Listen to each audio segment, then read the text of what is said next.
ప్రభునందు ప్రియులకు నా యొక్క హృదయపూర్వక వందనాలు తెలియజేసుకుంటున్నాను.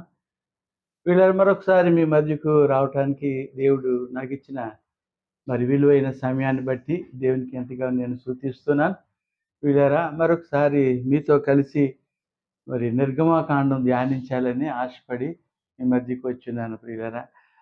ఎందుకంటే నేను ఆదికాండం ఒకటే చేయాలని ఆశపడ్డాను. ఎందుకంటే 66 పుస్తకాలు మనం చేయలేము అని ఒక చిన్న భయం. రెండోదిగా ఈ 5 పుస్తకాలు కూడా నేను చేయగలనా? చేయలేనా? అని ఒక చిన్న నిరుత్సాహంతో ఉన్నప్పుడు కొంతమంది సహోదరులన్నారు, "నిర్గమకాండం కూడా చేస్తే మంచిది. మీకు ఓపిక ఉన్నంత వరకు చెయ్యండి. రానున్న దినాల్లో ఎవరికన్నా ఉపయోగపడుతది" అని చెప్పడంతో మళ్ళా దాని మీద ఫోకస్ చేయటం మొదలుపెట్టాను. అంతేకాకుండా ప్రార్థన చేశాను. ఇన్ని దినాలు కూడా ప్రార్థన చేసి దేవుని యొక్క మరి ప్రోత్సాహం బట్టి నేను ముందుకు రావటం జరిగింది. కాబట్టి ప్రియులారా, నా కొరకు ప్రార్థన చేస్తున్నానని కూడా ఆశపడుతున్నాను. ఈ యొక్క ప్రోగ్రామ్స్ ద్వారా లేక ఈ యొక్క వర్తమానాల ద్వారా అనేకులు ఆత్మీయంగా బలపడాలని మనసారా కోరుకుంటూ ఉన్నాను. ప్రియులారా, ఈ నిర్గమకాండం అన్నది 40 అధ్యాయాలతో కూడుకుంది. చాలా ప్రాముఖ్యమైనది, విలువైనది. ఇది ఇజ్రాయేలీలు ఐగుప్తు నుంచి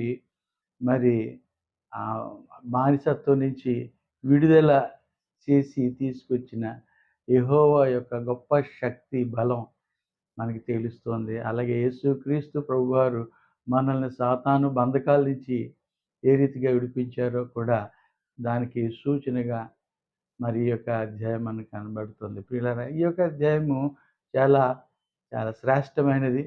బైబిల్‌లో చెప్పాలంటే ప్రతి మాట కూడా విలువైనది, శ్రేష్టమైనది, ఆశీర్వాదకరమైనది. మన జీవితాలకు ఎంతో మేలు కలిగించే ప్రతి వచనం దేన్ని కూడా పరిశుద్ధాత్మ ప్రేరణ చేత రాయబడినవి. కాబట్టి దేనిని మనం కాదనలేము. కానీ దేని తాలూకా ప్రత్యేకత దానికే ఉంది. కాబట్టి ఒక డైమండ్ చూసినప్పుడు ఆ డైమండ్ వివిధ కోణాల్లో వివిధ రకాలుగా కనబడుతూ ఉంటుంది. కాబట్టి ఆ రీతిగా ఈ యొక్క నిర్గమకాండం కూడా ధ్యానించాలని ఆశతో మీ మధ్యకొచ్చాను. ఈ యొక్క నిర్గమకాండం చెప్పటానికి ముందుగా స్మాల్ ఇంట్రడక్షన్, పరిచయం చెప్పాలని ఆశపడుతూ ఉన్నాను. పిల్లారా, మనం గమనించి చూసినట్లయితే ఈ యొక్క నిర్గమకాండం అన్నది, నిర్గమము అంటే ఏంటి అన్నది మనం చూసినట్లయితే బయటికి వెళ్ళుట అని మనం దానికి అర్థం. ఎక్సోడస్ అంటే ఎగ్జాక్ట్ మీనింగ్ ఏంటంటే ఎగ్జిట్, గోయింగ్ అవుట్ అని అర్థం అనమాట. కాబట్టి ప్రియులారా, దీని ద్వారా మనకు అర్థమయ్యింది ఏంటంటే, నిర్గమకాండానికి ఈ యొక్క టైటిల్ పెట్టడానికి అర్థం ఏంటంటే, ఐగుప్తీ శ్రమలలో నుండి దేవుడే వారిని విమోచించాడు అన్నాడు. తన శక్తి, తన బలాన్ని ఐగుప్తీ దేశానికి కాదు, చుట్టుపక్కల దేశాలన్నిటికీ కూడా ఆయన తన శక్తిని మోషే ద్వారా ఐగుప్తీ నుంచి ఎలాగా దేవుడు వారిని విడిపించాడు. బండ వంటి, మొండి వంటి హృదయం కలిగిన ఫరో యొక్క హృదయం కఠినపరచబడుచు ఉంటుండగా దేవుడు 10 తెగుళ్ళను రప్పించి తద్వారా దేవుడి రీతిగా వారిని ఆ యొక్క ఐగుప్తు నుంచి విడిపించాడు అన్నది మనకి ఈ నిర్గమము అన్న టైటిల్ కరెక్ట్గా దీనికి సరిపోయింది. కాబట్టి ప్రియులారా, మనం గమనించి చూసినట్లయితే ఈ నిర్గమము అన్నది ఏంటంటే, దీనికి ముందుగా ప్రవచనం ఉంది. మనం గతంలో చూసుకున్నాం కదా. ఆదికాండం 15వ అధ్యాయం 13, 14లో ముందుగానే దేవుడైన యెహోవా, తండ్రి అయిన దేవుడు అబ్రహాముతో ముందుగానే చెప్పినట్లుగా మనం చూస్తున్నాం కదండి. నీ ప్రజలు వారు కాని దేశానికి వెళ్తారు, 400 సంవత్సరాలు వారు అక్కడ ఉంటారు, చాలా శ్రమలు అనుభవిస్తారు, అయినను నేను వారిని తిరిగి రప్పించెదను అన్నాడు కదండి. That is the base word for this exodus అనమాట, నిర్గమకాండాన్ని. మొదటిది ఏమో ఎక్సోడస్ అన్న దానికి అర్థం చెప్పుకున్నాము. రెండోది ఏం చూసినట్లయితే ఇది మోషే రాసిన ధర్మశాస్త్రం అనగా 5 పుస్తకాలలో పెంటుటుక్ అంటారు. దాంట్లో ఇది రెండో పుస్తకంగా మనం గమనించగలం. మూడోదిగా మనం చూసినట్లయితే గొప్ప జనాంగముగా మరి కరువు కాలంలో ఇజ్రాయేలీలు సంతానాన్ని ఐగుప్తుకి తీసుకెళ్ళి అక్కడ మరి పెంచి వారిని గొప్ప జనాంగంగా చేసింది దేవుడే.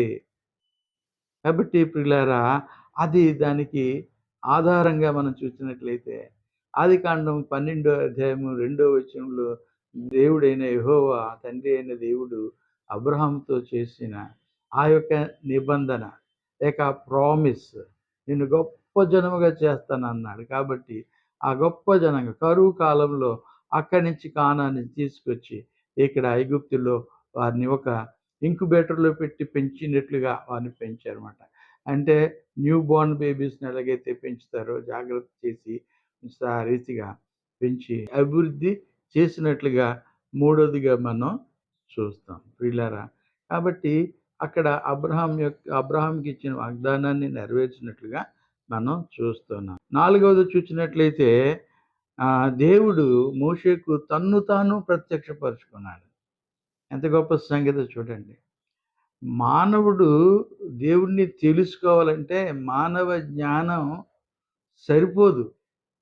మన జ్ఞానానికి అతీతమైనది.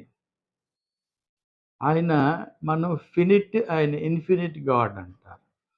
ఆయన మరి జ్ఞానానికి మితి లేదు.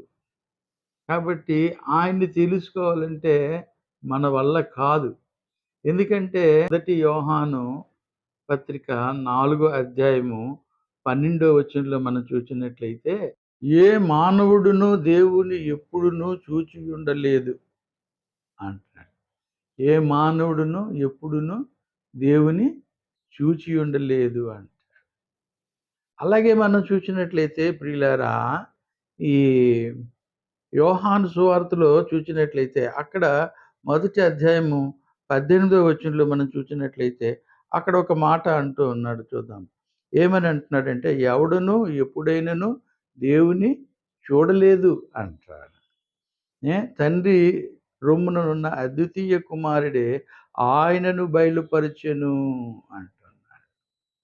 అక్కడ స్టేట్మెంట్ చూడండి, ఎవడును ఎప్పుడైనాను దేవుని చూడలేదు అంటున్నాడు. సరే, మనం చూసినట్లయితే మరొక మాట మనం చూద్దాం ప్రియులారా. నిర్గమాకాండం 33:18లో మోషే యెహోవాతో ఈ మాటలు చెప్తున్నాడు తండ్రి అయిన దేవునితో. నీ ముఖమును అన్నాడు, దయచేసి నీ మహిమను నాకు చూపుమనగా. 20వ వచనంలో ఏమంటున్నాడు చూడండి ఆ మాట. మరియు యెహోవా అంటున్నాడు, ఆయన అనగా యెహోవా దేవుడు చెప్తున్నమాట, నీవు నా ముఖమును చూడజాలవు, ఏ నరుడునో నన్ను చూచి బ్రతుకుడనెను అన్నాడు. చూడండి ఎంత మాట చూడండి. 21లో అంటాడు, మరియు యెహోవా ఇదిగో నా సమీపమున ఒక స్థలమున్నది, నీవు ఆ బండ మీద నిలువవలెను, నా మహిమను నిన్ను దాటి వెళ్ళుచుండగా బండ సందులో నిన్ను ఉంచి నిన్ను దాటి వెళ్ళు వరకు నా చేతితో నిన్ను కప్పెదను.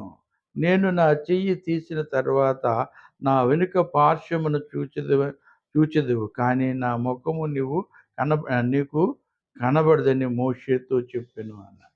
ఇక్కడ ఈ సంభాషణ అంతా చూసినట్లయితే ఇంతగా దేవుడు తన ప్రజల్ని ప్రేమించి ఐగుప్తు దాస్యరికం నుంచి విడిపించి తీసుకొస్తూ ఉన్నప్పుడు అందుకు కావలసిన లీడర్ ముఖ్యం కదా. ఆ లీడర్ని మోషేని దేవుడు ఎన్నుకున్నప్పుడు మోషే అడుగుతున్నాడు, అయ్యా ఈ ప్రజలను తోడుకొని పొమ్మని నీవు నాతో చెప్పుచున్నావు కానీ నాతో ఎవరిని పంపేదవని నాకు తెలుపలేదు అంటాడు. పంపిస్తున్నావు కానీ. ఇక్కడ మనకు అర్థమైన మాట ఏంటంటే, ఆయన చూసిన నరుడు ఎవరు బ్రతకలేదంటాడు. మొదటి తిమోతి 6:16లో మనం ఆ మాట చూద్దామండి.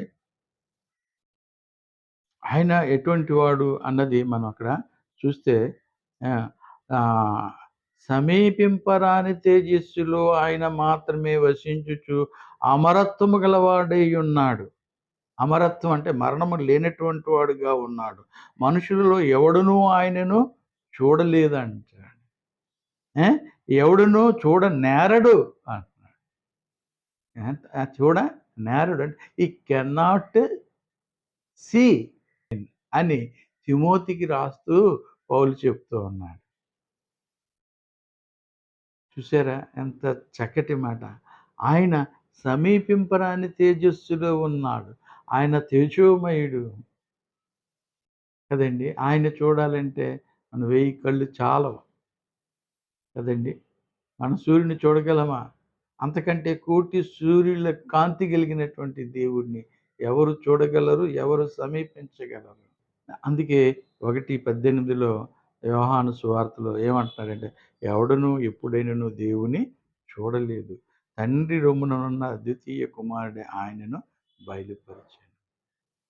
ఇదొకటి చాలా ముఖ్యమండి. నిర్గమకాండంలో ప్రాముఖ్యమైనది ఏంటంటే, ఏ దేవుడు తన్ను తాను మోషేకి కనపరుచుకోవడం అనేది చాలా విశిష్టమైన సంగతి ఇది. కదండీ! చాటుగా ఆయనతో మరి ఆయన పరలోకాన్ని విడిచిపెట్టి మరి భూమి మీదకి ఆ పొదలోకి ఆయన దిగొచ్చాడు.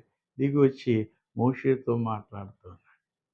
ఎంత ప్రేమ గలవాడు. తన ప్రజల రక్షణార్థమే పరలోకాన్ని విడిచిపెట్టి భూలోకానికి వచ్చి ఒక సామాన్యమైన మానవుడైన మోషేతో తన్ను తాను కనపరుచుకుంటూ తన్ను తాను బయలుపరుచుకుంటూ ఉన్నాడు. చాలా విశిష్టమైన సంగతి నిర్గమకాండం. ఐదవదిగా మనం చూసినట్లయితే ప్రియులారా, అరణ్య మార్గము గుండా నడిపించి సీనాయి పర్వతంపై మోషేకు 10 ఆజ్ఞలు ఇచ్చాడు దేవుడు. ఏంటంటే తన ప్రజలు మంచి క్రమము కలిగి, మంచి మోరల్ స్టాండర్డ్స్ కలిగి ఏ, ఒక ప్రత్యేక జనాంగముగా, పవిత్రమైన జనాంగముగా ఉండాలని దేవుడు కోరుకుని వారికి 10 ఆజ్ఞలు ఇచ్చినట్లుగా మనం మోషే ద్వారా ఇచ్చినట్లుగా మనం చూస్తున్నాం. ఐగుప్తు నుంచి కానాను దేశానికి నడిపిస్తూ ఉంటుండగా మార్గంలో వారికి తర్ఫీదిస్తూ, వారిని బలపరుస్తూ, వారి అవసరాలు తీరుస్తూ, మరి ఆకలేస్తే మన్నాను కురిపించాడు. మరి బండలోంచి నీరు రప్పించాడు. పగటిపూట మేఘస్తంభము, రాత్రిపూట అగ్నిస్తంభమై ఉన్నాడు. ప్రతి అవసరత తీరుస్తూ, ప్రతి అక్కర తీరుస్తూ వారు నడిపిస్తూ ఉంటుండగా వారు సనిగారు. కాబట్టి అన్ని మేలులు పొంది దేవుడిచ్చిన ప్రొవిజన్స్ అన్ని పొందుతూ దేవుని మీద సనగడం మొదలుపెట్టారు. అందుకే అంటాడు 1 కొరింథీ పత్రిక 10వ అధ్యాయంలో ఒక మాట రాస్తాడు 5వ వచనంలో, ఎక్కువ మంది దేవునికి ఇష్టడుగా లేనందున వారు సంహరింపబడ్డారంటాడు. ఈ యొక్క అరణ్యము అన్నది ఈ లోకానికి సాదృశ్యంగా ఉంది. మనం కూడా ఈ లోకంలో ప్రయాణం అవుతున్నాం. విమోచింపబడిన నీవు నేను లోకంలో మనం జీవితం కొనసాగిస్తూ ఉంటుండగా ఇజ్రాయేలీలకి దేవుడైతే ఏవైతే ప్రొవిజన్స్ ఇచ్చి ఏ అవసరాలు తీర్చి ఈ రీతిగా వారిని ఆదుకున్నాడు, ఆ రీతిగా మన దైనందిక జీవితంలో కూడా దేవుడు మనల్ని అలాగా కాపాడుతూనే ఉన్నాడు, పోషిస్తూనే ఉన్నాడు, సంరక్షిస్తూనే ఉన్నాడు అన్న సత్యాన్ని మనం మర్చిపోకూడదు ప్రియులారా. కాబట్టి ఇక్కడ అంత చేసిన వారు సనిగినట్లుగా వారు అరణ్యములో వారిని సంహరింపబడ్డారంట. కేవలం ఇద్దరే మిగిలారు, యెహోషువ కాలేబులు ఇద్దరే. వారు ప్రారంభంలో బయలుదేరిన ఆ తరంలో వారు ఆ ఇద్దరే ఎంటర్ అయ్యారు. అయితే వారు లేకపోయినా వారికి పెట్టిన పిల్లలు సంతానం అంతా కూడా మరి యొక్క వాగ్దాన భూమిలో ప్రవేశించినట్లుగా మనం చూడగలం. ఆరోదిగా మనం చూసినట్లయితే దేవుడు ఏదైతే 10 ఆజ్ఞలు ఇవ్వడంతో సరిపెట్టుకుంటా, అయితే దేవుడే తన ప్రజల మధ్య ఉండాలని, ప్రజలతో ఉండాలని వారితో ఒక ప్రత్యక్షపు గుడారమును సిద్ధపరిచాడు. ఏడవదిగా చూసినట్లయితే నిర్గమకాండము 40:28లో చూసినట్లయితే వారు ఈ ప్రత్యక్షపు గుడారము కట్టిన తర్వాత అక్కడ వారు దహన బలిని అర్పించి నైవేద్యం కూడా అర్పించినట్లుగా చూస్తున్నాం. అంటే దా ఈ యొక్క ప్రత్యక్షపు గుడారము వారి చేత కట్టించి, ఆ క్రమాన్ని నేర్పించి, వారు ఎలాగా బలులర్పించాలో కూడా మోషే ద్వారా బోధించి, ఆ ప్రకారంగా వారు దేవుని ఆరాధించడం వారికి నేర్పించినట్లుగా చూస్తూ ఉన్నాం. ఈ యొక్క నిర్గమకాండంలో వీళ్ళారా చేసినన్ని ఈ యొక్క మిరాకిల్స్, అద్భుతాలు మరి పాత నిబంధనలో ఏ పుస్తకంలో కూడా అంత లేవండి. మా కొత్త నిబంధనలో యేసుప్రభు వారు చేసినవి చాలా ఉన్నాయి. కానీ పాత నిబంధనలో ఉన్న ఏ పుస్తకంలో కూడా నిర్గమకాండంలో చేసినన్ని మిరాకిల్స్ లేవండి. కాబట్టి మనం గమనించాలని మనవి చేస్తున్నాం. అంటే ఇక్కడికి నిర్గమకాండం అయిపోయినట్టే. అంటే ఇంత వివరంగా మనం చెప్పుకున్నందుకు కొంతగా దేవుడు తను తాను బయలుపరుచుకునే విధానాన్ని కొద్దిగా హైలైట్ చేసి చెప్పడం జరిగింది. అంటే అది చాలా ప్రాముఖ్యమని దాన్ని హైలైట్ చేసి చెప్పాము. కాబట్టి ఈ యొక్క 9 పాయింట్లు కూడా మన యొక్క నిర్గమకాండంలో మనం చూడగలం. ఇవి చాలా ప్రాముఖ్యమైనవి. ఇది యొక్క నిర్గమకాండం తాలూకా ఇంట్రొడక్షన్, పరిచయం. నెక్స్ట్ ఎపిసోడ్‌లో మనం మొదటి అధ్యాయం నుంచి మనం ఒకటి ధ్యానించుకుంటూ మనం ముందుకు సాగిపోదాం. దేవుడు మనకి సహాయం చేయలాగున ప్రార్థన చేయండి. May God bless you all. Thank you very much.